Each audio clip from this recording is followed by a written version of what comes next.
Lake Taylor High School is a remarkable place. For the last 3 years, the dropout rate has been 0.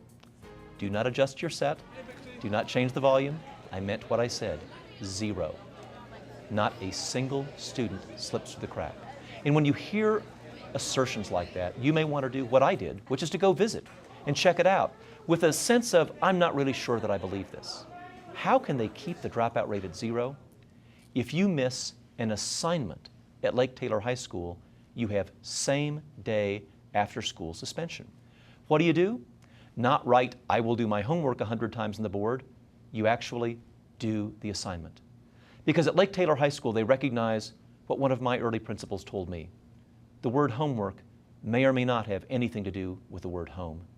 Some students go home to teddy bears and stereos and moms who check homework, and some students go home to chaos.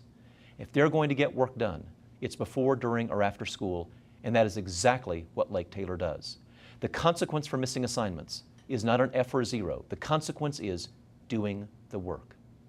At Lake Taylor High School, as is the case in many urban high-poverty schools, they have had chronic absenteeism problems as well, and when students don't show up, they're very likely to drop out or simply quit. Not at Lake Taylor High School.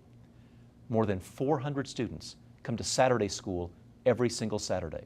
They bus them there, they feed them, teachers are there, and the teachers are paid to be sure, and you might be wondering, how in the world do they have money for that?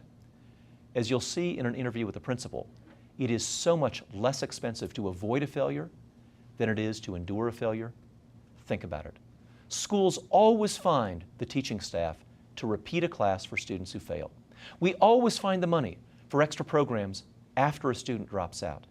It is far less expensive to prevent failure, to prevent dropouts, and that is exactly what this remarkable group of educators is going to do. Let's listen in. Everyone has this copy of the priority students. Let's look at our list of priority students. And please note that on this list we have some students who are failing because of their absenteeism. We have some students that's failure because of absenteeism is 28%. We have some students who are failing because of their low performance inside the classroom, and that is 69%. And I'm getting all the statistical information from this handout, so if everyone would look so that you can see exactly what I'm saying. And then we're talking about 9th graders, right? We're speaking about 9th graders because we're actually speaking about our 9th grade transition, success transition program.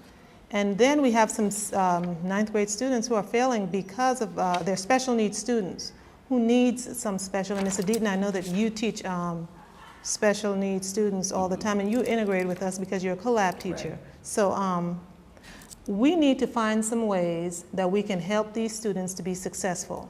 We need to find some strategies. We need to come together on those strategies so that these students can be successful.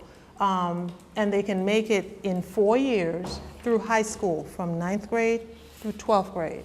So we need to find some strategies, and that's why we're together today, so that we can come up with some strategies.